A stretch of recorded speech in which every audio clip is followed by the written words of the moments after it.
Oh, Rob, you are here.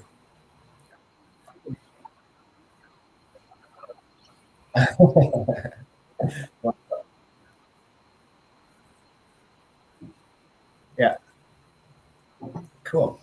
Um, I'd love to introduce you to, we got Max and Umar over here. So Umar is the speaker today, and then Max is his business partner. They're starting a new agency called New Brains, really driven around creativity and strategy. Yeah.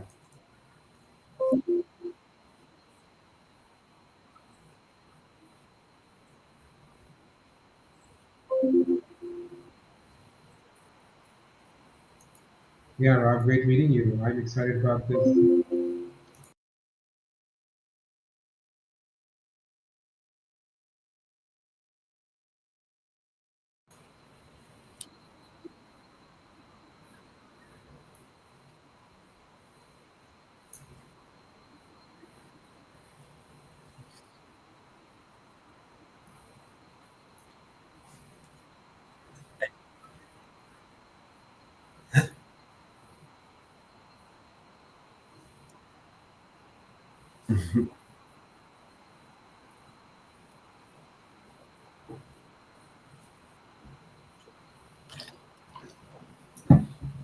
Yeah, Rob.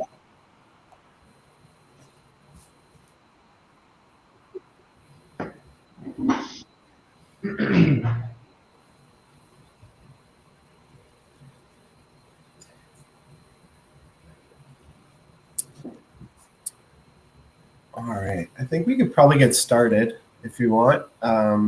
You good to go, Umar? Yeah. Okay. Let's hop on the stage in Arcgate and then we can get started. Sorry, how do I do that on So you gotta, I assume it looks like you're using a trackpad or are you using a mouse? a mouse? Okay, so that's good. So WASD is move around, and then you got your mouse to look around, and then just come behind this stage, and then you can follow me over here, and then come behind the stage, How do and there's a I? ramp up top to get on. Um, yeah.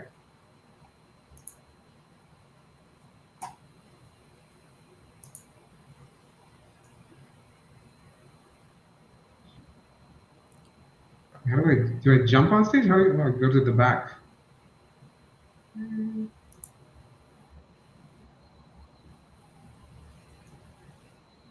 Yeah.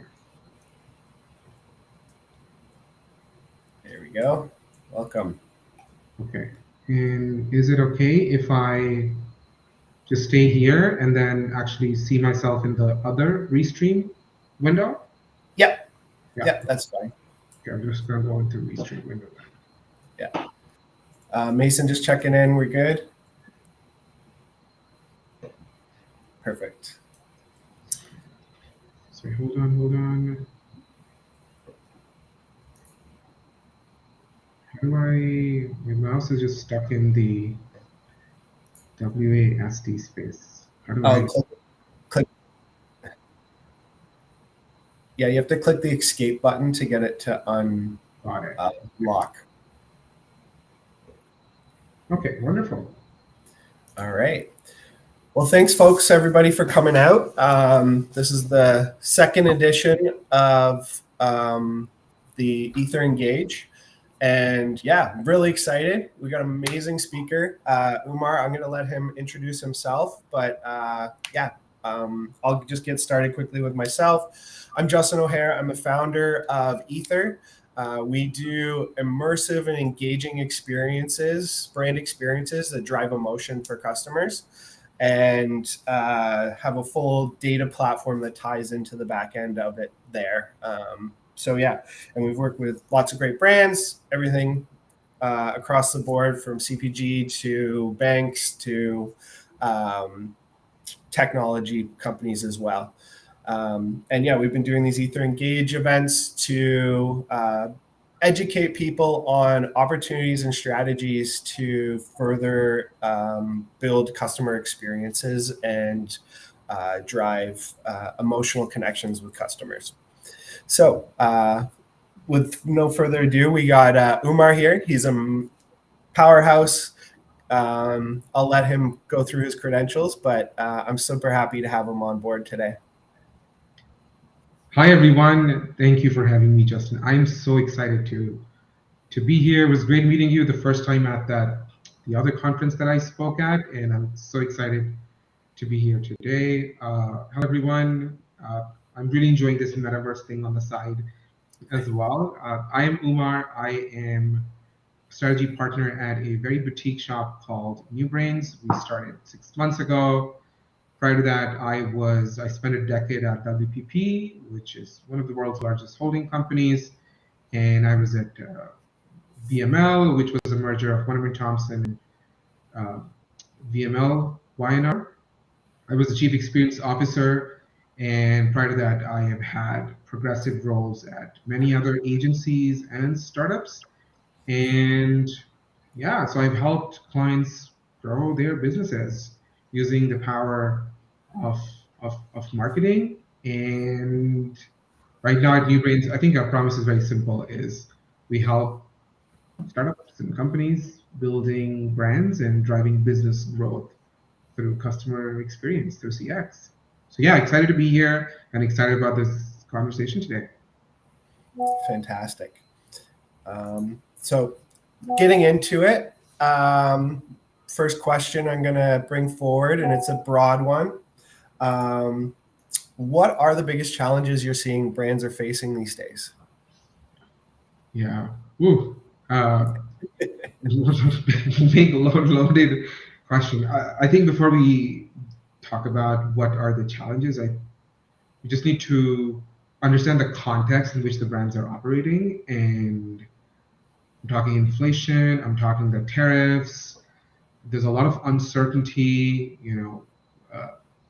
rising housing prices, and so that's the context, the broader context in businesses are operating. And within that, I mean, marketers have one job to do, is drive the growth agenda, drive business with bums and seats, sell more subscriptions. And when it comes to that, I think the challenges that they are facing is they have less money. They have less money to do more.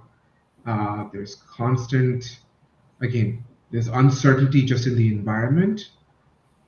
There is, if you look at just, lots of studies now, like just decline in how brands are different. So the declining of brand differentiation, and especially if you talk about the CPG category, it's, the store brands are killing it. And so again, that is a big challenge. And then this sort of, we've talked about media fragmentation for a long time, and it's more media is more fragmented, finding people people are not on one channel. There are so many different channels. And then, of course, you have this looming AI threat, which is both a threat to businesses and how marketers are doing their job. So those are some of the challenges. So they're operating in this, but the job is drive growth, get more business, and they have to do with a lot less money, and they have a lot more responsibility right now. Love it. Yeah, we're seeing budget shrink as new tools come out, more efficiencies are being put in place. And yeah, so budgets are shrinking with higher expectations for stronger results. And yeah, I mean, it's happening across the board. We see it every day when we're talking to our customers, talking to other brands. And yeah, really, really trying to just like understand how they can maximize those budgets and use certain strategies to come up with better results is really the biggest challenge that's happening. What sort of approach are you guys taking at New Brains, or are you taking or have you taken in the past to communicate to customers that and brands that like, hey, you have to understand we are working with less budgets and are trying to come up with bigger results. How do you balance that? It's a teeter-totter back and forth there. I think for us in how I approached in the past, I think the budget conversation is important. We have to start with the fundamentals with the brand. Like, what are you trying to achieve? What are you trying to do? Do you have a good starting point? And for us, that's like, do you have a strong brand positioning? What do you stand for? And then what is the business that you're trying to drive? So it's like sell more subscriptions or get more people to drink our cola brand. And then we go from there, okay, let's then find what's the problem, what are the barriers to those challenges or to meet those objectives. And that's how then you start shaping the strategy, and then you can get realistic about it and start to have those budget conversations. So if someone's saying, making it up, but I want to, get sell 100,000 credit cards this year or 10,000 credit cards. You can do simple math and go, okay, cost per acquisition for one credit card is $100, and that's the amount of investment that is needed. And so you can do sort of rough math around based on best practices, based on data, historical data that's available, and get to a place to go, this is how much budget is required to get to that number. And that's when you can start to have a realistic, honest, and smart budget conversation. Yes, they are expected to do more efficiencies, and that's the job. So again, how are they going between should I do this and should I do more? Like, look at data, look what's performed in the past, and go from there. Does that answer what you're saying? Yeah, I think it's just kind of understanding what sort of like where they have to look at from a big picture perspective to really understand the value that they're going to get out of every campaign they exercise against, and that kind of nailed hit the nail on the head there. Yeah, and I think by putting agencies are, in my opinion, or consultants or small shops, we're still downstream. Like, we are not the ones really helping put together the marketing plans. Sometimes we are, most times we are not. And this goes for the biggest agencies in the world and the smallest ones as well. Like, we're like, hey, I want to do a campaign. There's a budget that's fixed to go. So I have $1 million to do a campaign to drive eyeballs, to drive subscriptions, whatever that is. And then agencies help the clients figure out what they can do with that $1 million they get budget, and what are the right channels to put them in. And that's where our consultation and our help comes into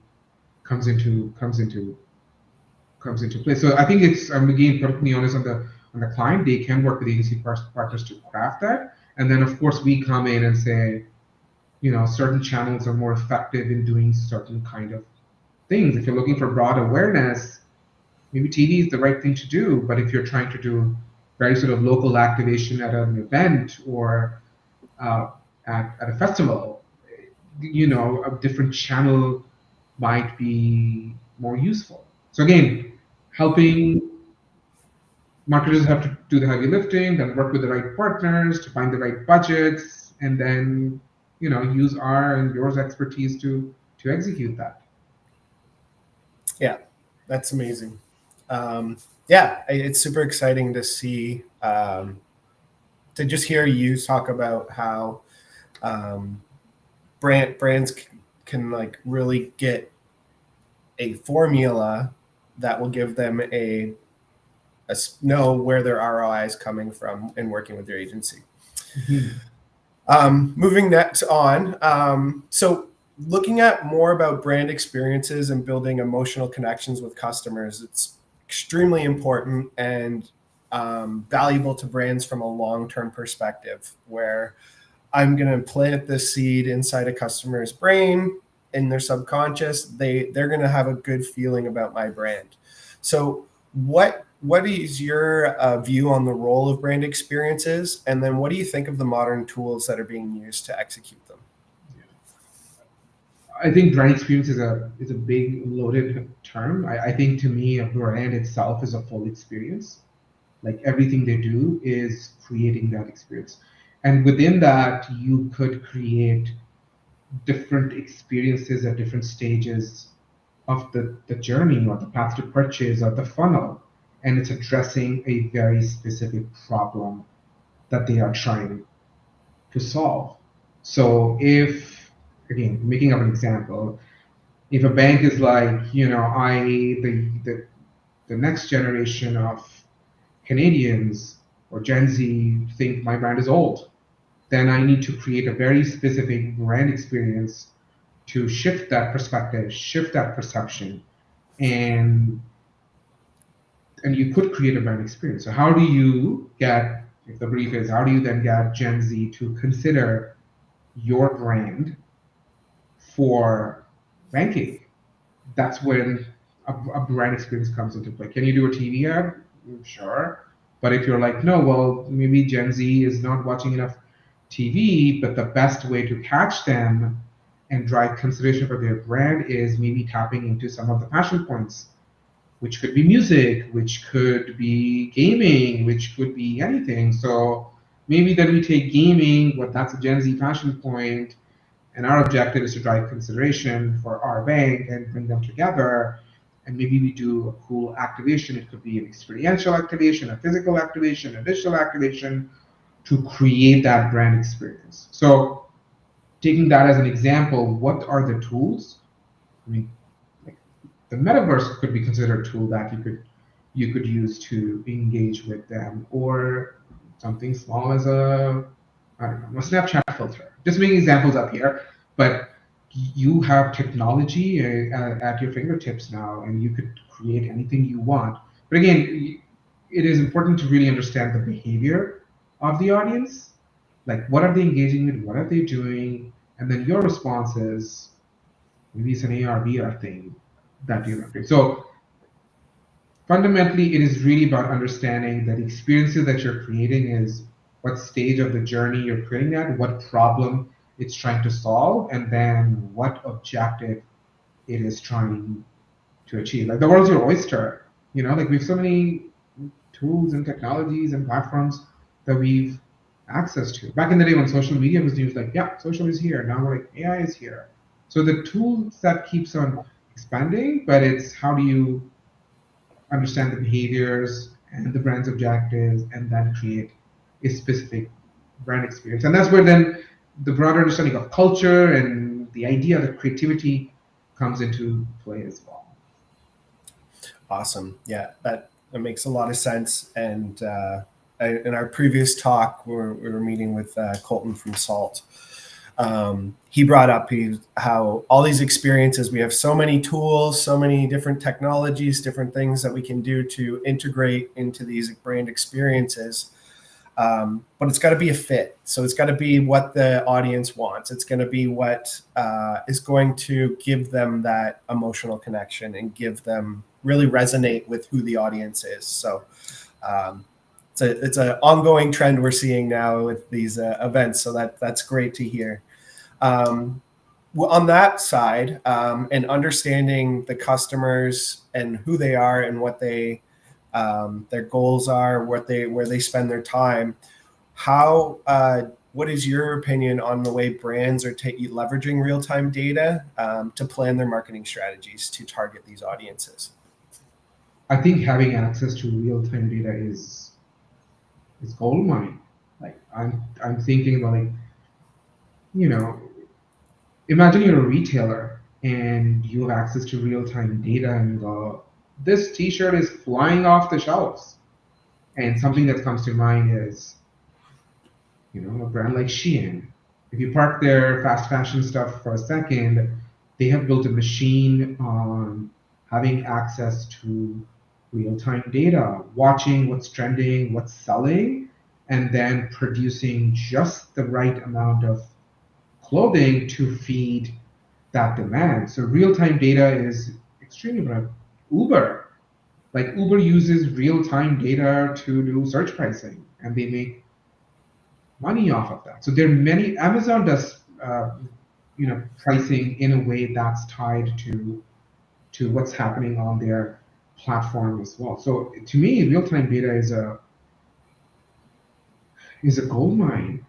Imagine you are a cola brand and you've noticed and you have access to the data that your competitor has put out an offer during summer and stuff is flying off the shelves. If you have access to that data, how do you respond instantly to that? Or something's failed, a competitor's product has failed. How do you quickly jump on to that as well? So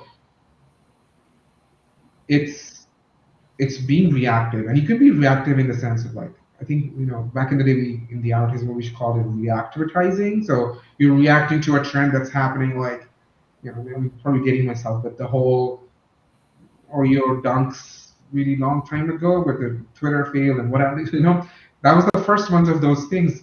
And you see that, I mean, if you go on TikTok or whatever platform, like brands quickly reacting to each other. So it's smart to, it's not smart. I think you should be using it. You should be using real-time data to do it. But how many organizations are truly set up to take advantage of that?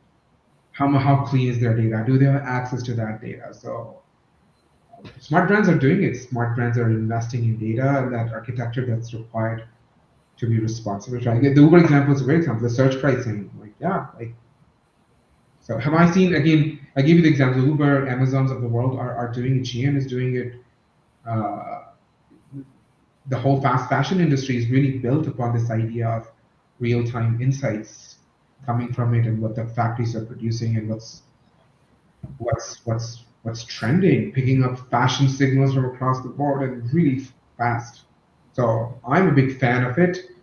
To the extent it gets executed, it requires big strategic thinking, companies' capabilities, and then flawless execution. That makes a lot of sense, and yeah, Uber's a perfect example where they can find the perfect opportunity to charge their customers more because they're so busy and they don't. It's literally they're managing supply and demand on with their app based on the data that they're reactive to.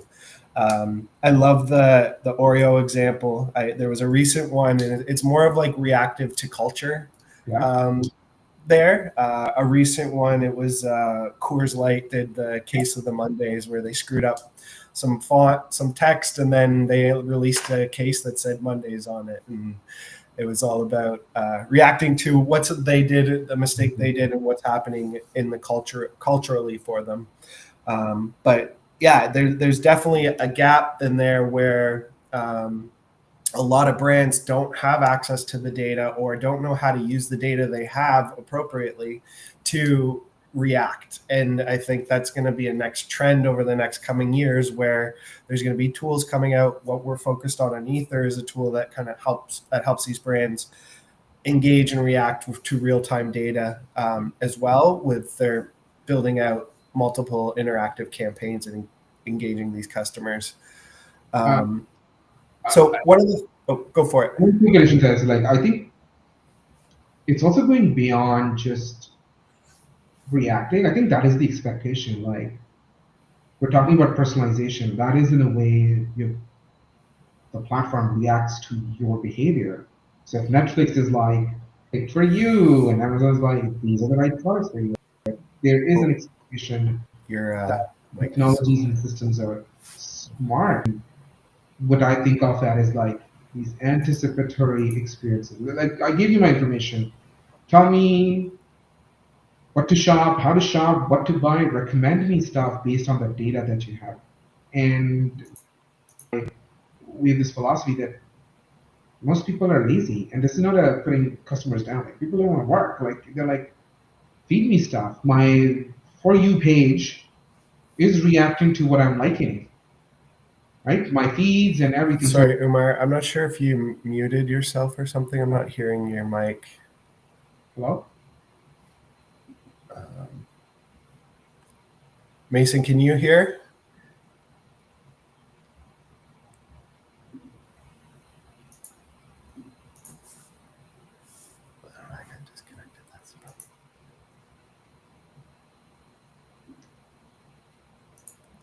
Sorry, 1 second. I think I figured it out. Here we go. You can hear me? I can hear you. Hello. Mason says he can hear me. Okay. I can't for some reason. Oh, I hear something. And then I see Candace saying that she can hear both of us.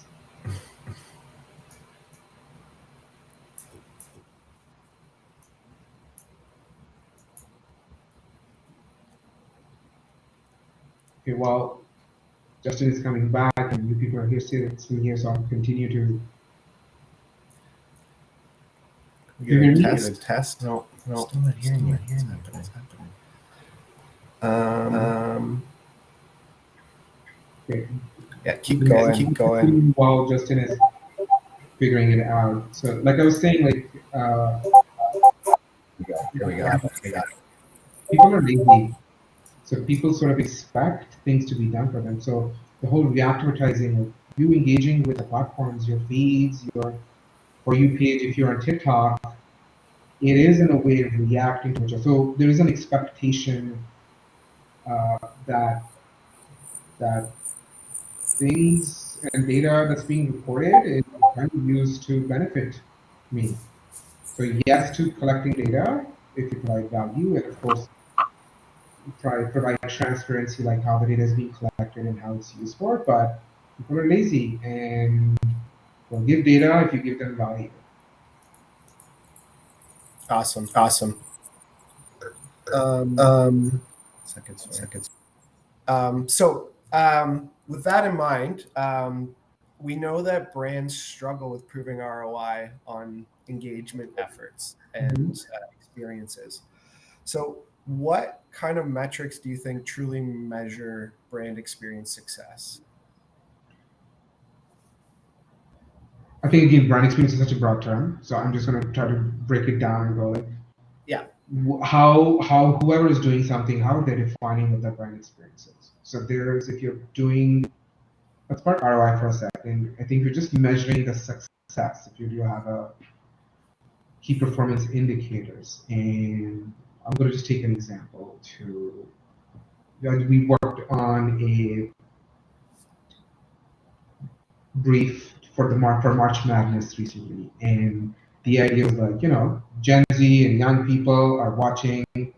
It's March Madness. The brand is a sponsor of March Madness, and they want to make sure that that partnership and the experience that they create around it helps the brand. And so the KPIs was established earlier on that this partnership will help us move our consideration scores with this audience. It will also help us drive awareness that we are partnering with it, and then because we're tapping into this passion point, and hopefully it helps people try our new product as well. So this specific brand experience had its own sets of KPIs. Now, I would say let's so anyone who's doing it to start there, like create the specific set of KPIs for that. And then when we talk about return on investment, I think that's a bigger conversation around not every activity that marketers do has a direct return on investment. So if you're spending money on an activity that's trying to help build your brand, you can't simply go, well, the ROI of this is this. I think with digital channels, or back in the day when we were talking about direct, you could do a correlation between we spent X dollars and we got Y results. So going back to your question, how do you look at the ROI of these experiences? Again, go back to what were the objectives that you are trying to hit, and what were the key performance or KPIs that you set forth aligned with those objectives. If they were brand related, you have to find a different way to measure it. ROI is not the way to measure it, but it was very specific to sell X many credit card applications or get X many people register to it. Then you could do a very ROI approach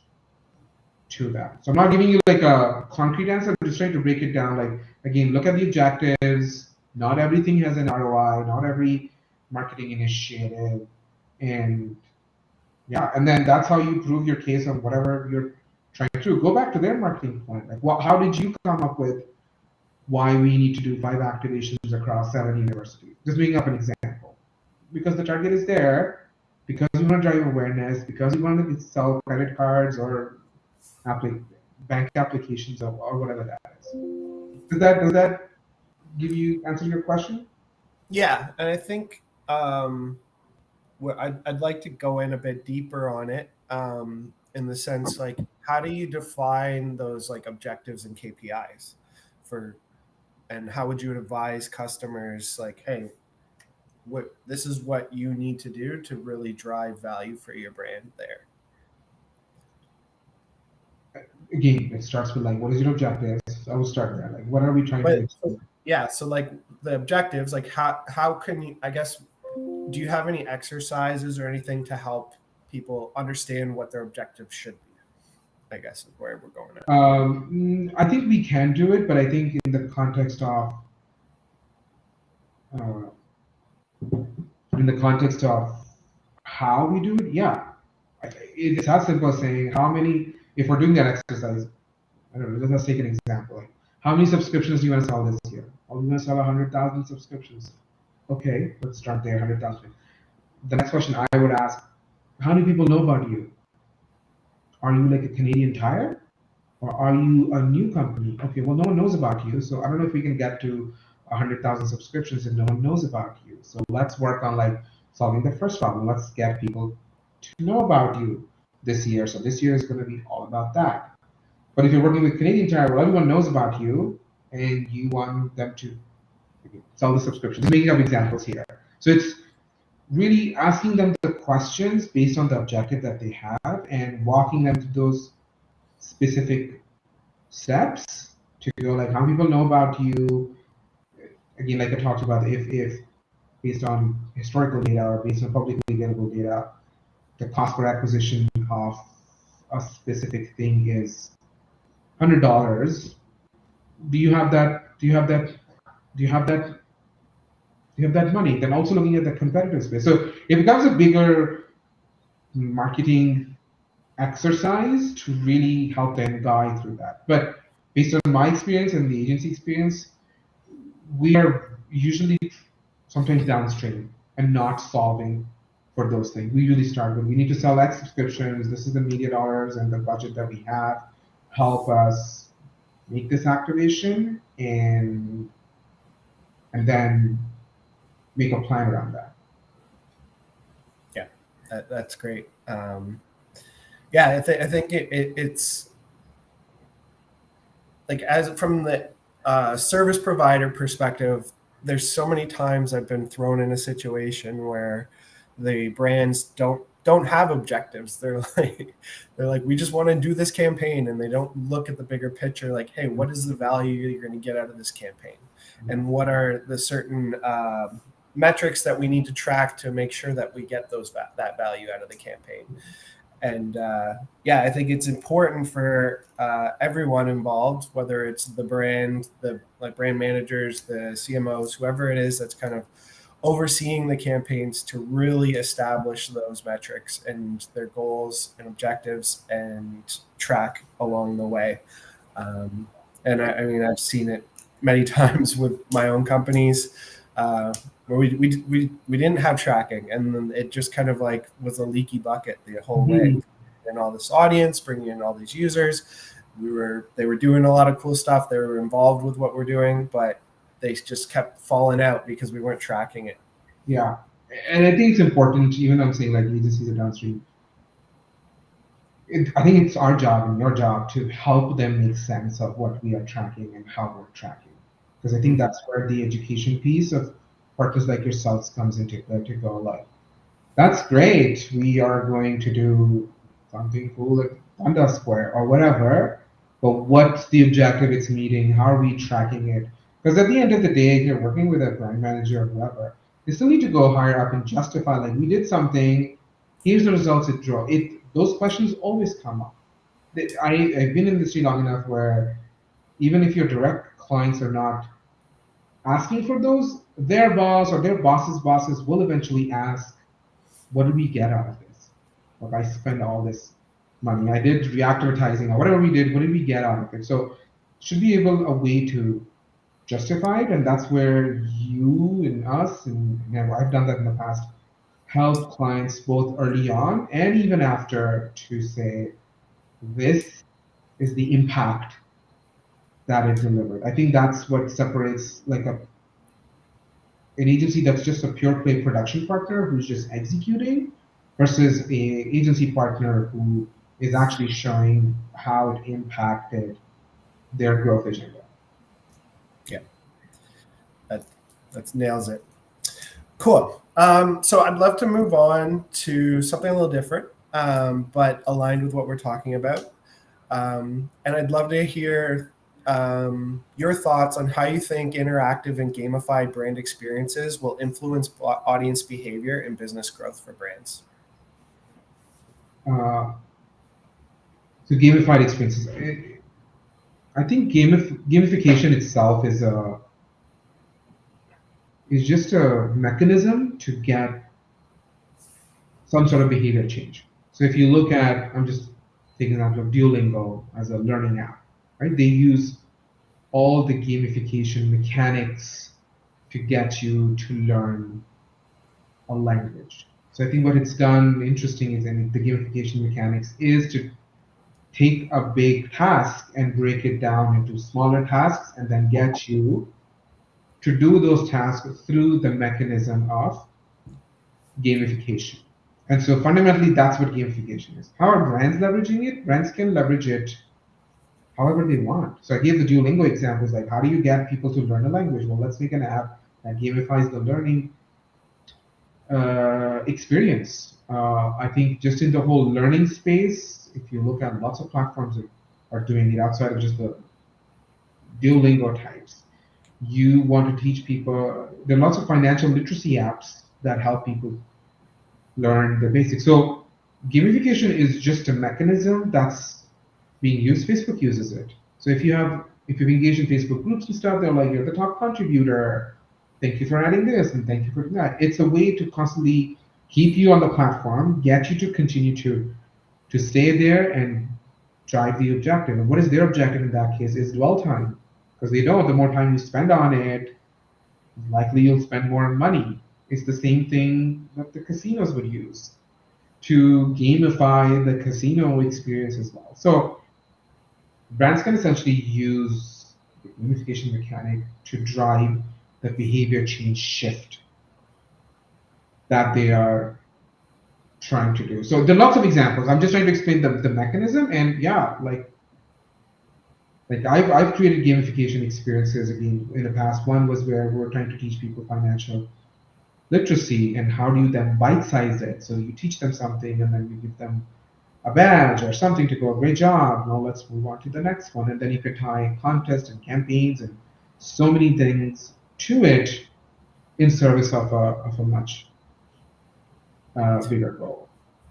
Definitely. Yeah, it definitely seems to be a good fit to the financial services area. We did a TurboTax campaign once where we had an I Spy game where the people were looking at the dorm room and they're finding tax write-offs and kind of being educated on what you can write off as doing your taxes, and students loved it. They were so hooked, so deep into it, and they wanted to keep going and learning more, and it made it exciting for them. And I think that excitement is really the power of gamifying things and games in general. How do you think brands can measure the value of that excitement that kind of comes out of it? What sort of ways can you come up with to track almost like that emotional connection that you're getting with the customer as they try these experiences in games? It's a good one. I think I don't know if you can track the excitement piece necessarily. I mean, you could get some qualitative data around how people felt as part of that experience, but But looking at like, did that experience or did those things that we do move the needle in our perception about the brand or the attributes? So do they see X brand as more surprising? Do they see X brand as more youthful? So you could do like, I don't know, I'm just making it up, but a post survey with the attendees of a certain experience and ask them certain questions to go, how did you feel after this experience? Do you think brand X, or would you rate it as this after this experience? And if you're doing a bigger study, again, you can ask them out if the needle moved from certain attributes as well that the brand needs to stand for, which in your case you're saying is more exciting, is the brand I would choose to fill this need. So that's a way to track it. But again, it would be a bigger sort of scorecard or measurement framework that tracks not just that, but it tracks other results as well based on the objective that was there, which drove the experiential or whatever the activation was in the first place. Yeah, exactly. Yeah, well, and one of the things we've noticed is like the accuracy of the data that we're getting too. So like when we give a survey at the end of a game, after someone's had that experience, they're more willing to give more accurate data. So we're gonna, they're the other thing is like they're gonna give us the right email. We're not gonna get their burner email. They're gonna want to tell us exactly how they felt about the experience because they have that connection from an emotional standpoint to the game and the brand and everything that they've kind of been engaged with. We did a campaign with Bell where we had like an 80% year over year growth on the data, and the accuracy of the data was like through the roof, and the value that was built out of it. And yeah, go for it. It's important. What you're saying is that's the important piece is set up that infrastructure of tracking data. How clean is it? How is it being collected? How is it being, just managed, and how is it being reported, and is it tied to the objective? So absolutely, I think that's a great example that you gave. Like, ask those questions beforehand. Do the setups of the everything beforehand, not after. And I think those brands who are really good at that game are winning. Again, I go back to the Amazon and Uber and Shein examples. Like, data is a big part of them as organizations, right? Like the reporting of it and all of it. So yes to everything that you just said. Awesome. So as we like kind of like thinking about consumers, how much attention span we're getting, and like how we can really engage them with games, what is your how are brands kind of how do you think brands can cut through the noise of everything that's happening? TikTok, you're getting 15 seconds at most of someone's attention per video, and there's so much content out there. What can we brands do to cut through the noise to seek people out and grab their attention? So there's a quote that in a statistic everyone uses, like we have attention span of a goldfish or something like that, like a shorter than a goldfish. And I don't ascribe to that. I think people are talking like, well, people are watching TikTok and they don't have a ton of attention spans. People are also binge watching TV shows. You know what I'm saying? So it's not about the attention span piece. Are you providing value in this case? Which words gets thrown around. So you can stand out even in this media fragmentation and the TikToks of the world. Like people are on so many different channels. And how do you do that? I think it goes back to like, do you have a solid brand and a point of view in the category that you exist in? Like let's take Duolingo as an example. They're on TikTok, like the most brand that's talked about within that space. They've taken it seriously. They know who they are. There's a business objective behind it. They're owning it. And what brand needs to be successful is find your unique voice that's tied to your brand positioning, and that comes through everything that you're doing, and then make it interesting. Like, people are lazy. People want interesting stuff. People want to be entertained on all these platforms. People want gamified experiences. Even if I'm learning about literacy or financial education. So how do they stand out? Like that unique POV, creativity, cultural resonance, all of that needs to come into place. I'll give an example of a brand that I really like. It's a luxury brand called Loewe, right? It's a great brand. It got revived like 10 years ago with a great creative director. And, luxury brands do a really good job cutting through the clutter because they own who they are.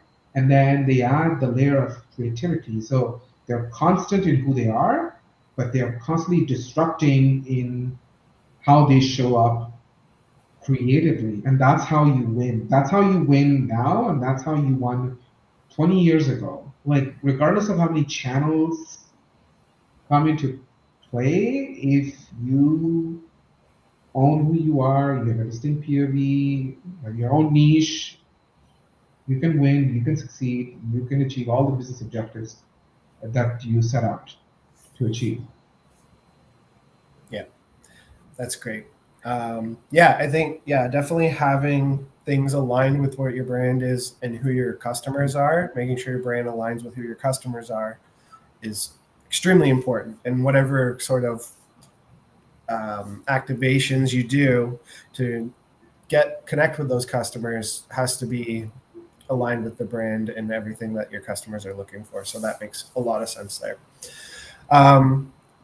So whole thing with Ether Engage, we're talking about the future. So where do you see the vision of things in the future and the way things are going with marketing and brand experiences as we start to integrate new technologies like AI? Maybe let's start with that, go down the rabbit hole a bit of an AI and how that's going to evolve things and how marketers can use AI to be ahead of the curve. And we'll start there and then we'll evolve from there.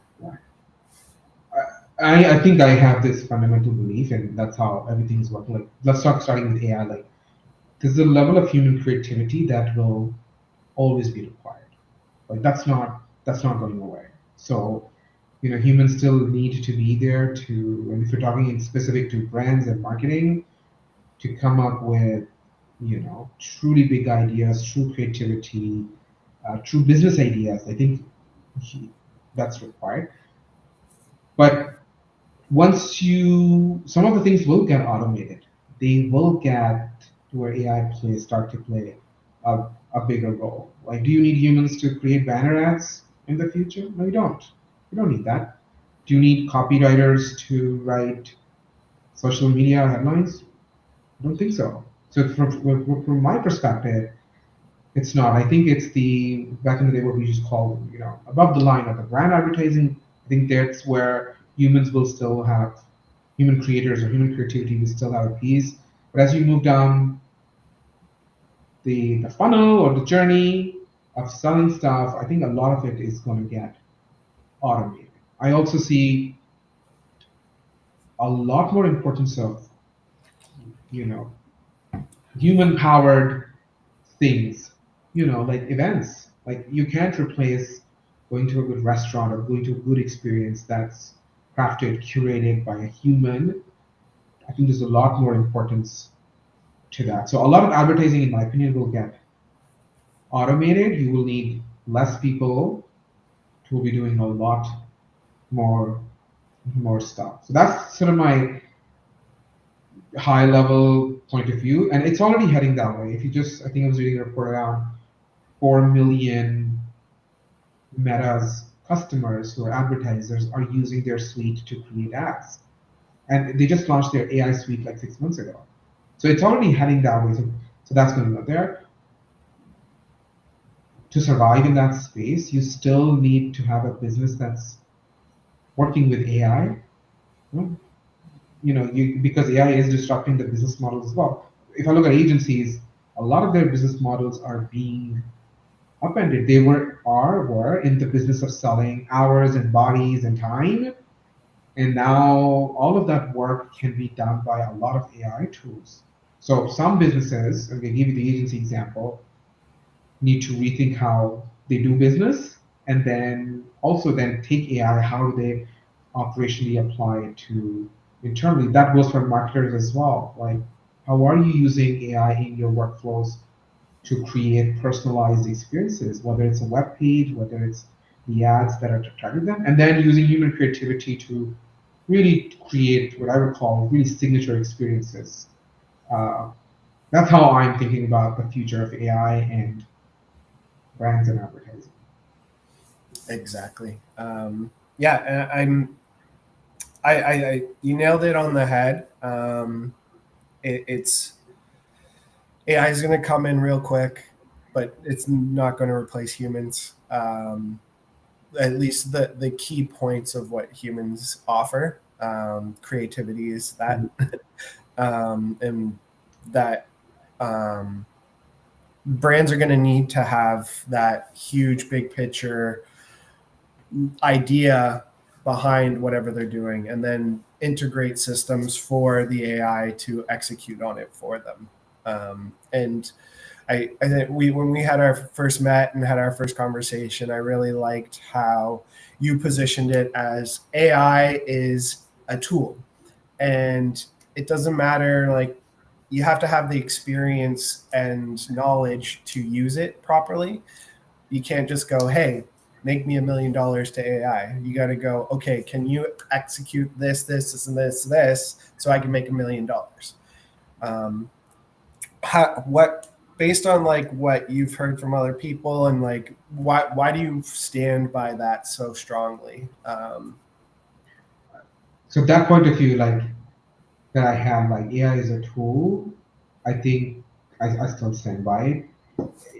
I think you, and that comment I made was 6 months ago, and just the AI space has evolved since then. I think even the how we say what a tool is, like right now we're giving it tasks. We're like, go do this and go do that, and that's great. Uh, we are going to get to a place where you don't have to give it a lot of direction. It's learning itself. You're teaching it how to learn through AI as well. And so it's going to go beyond just the tools. Our example that I gave, I was listening to the Uber CEO, and he talked about that in 15, 20 years, he is seeing the future as just a lot of autonomous cars. So AI is replacing the regular driver of the car, and you have autonomous Ubers on the streets, right? So that is now moving beyond. Is it doing a job? Is it a tool that's helping us get from point A to point B? Yeah.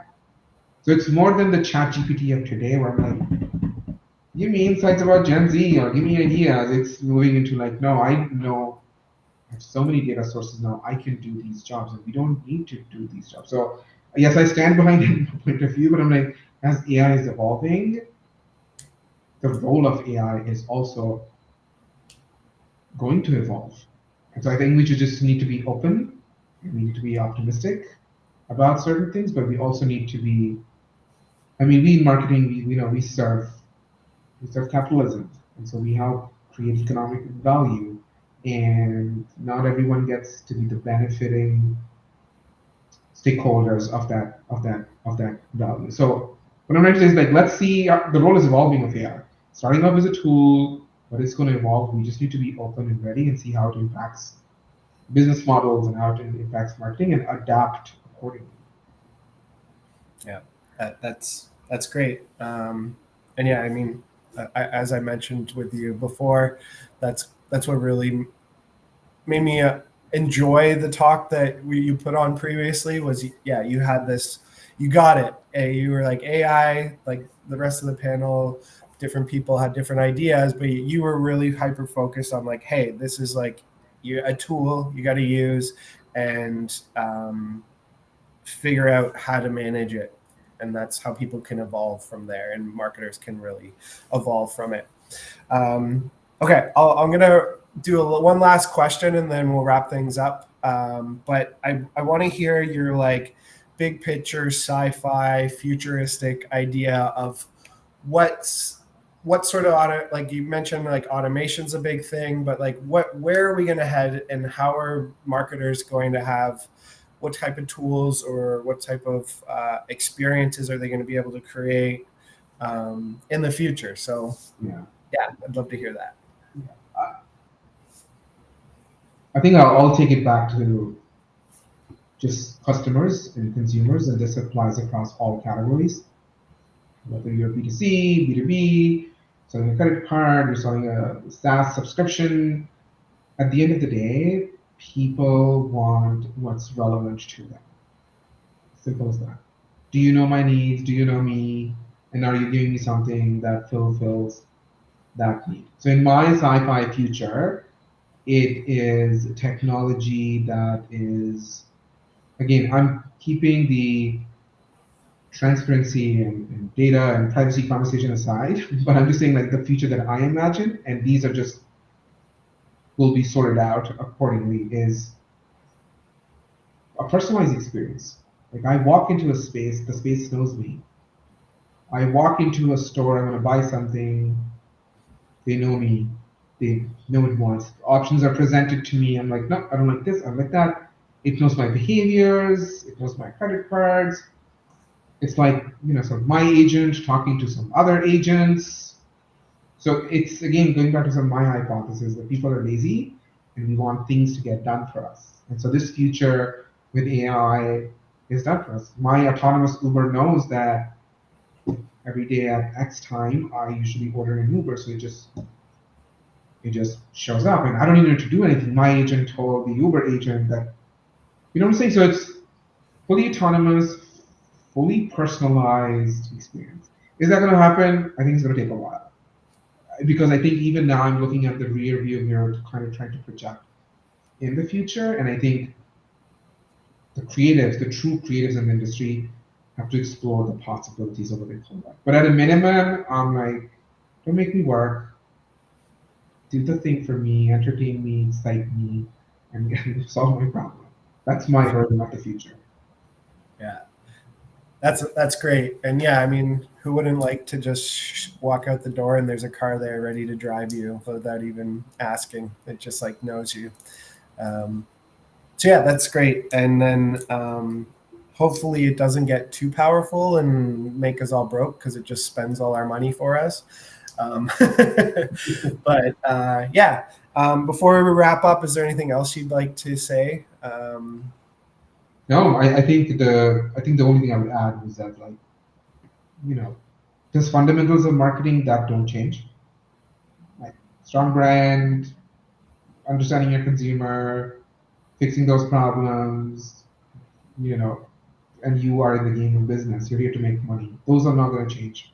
So study those and just grab onto those. And there's things that are changing, new behaviors, new technology, AI. Study those and consistently trying to find the intersection and create stuff at the intersections. So that's would be my parting thoughts.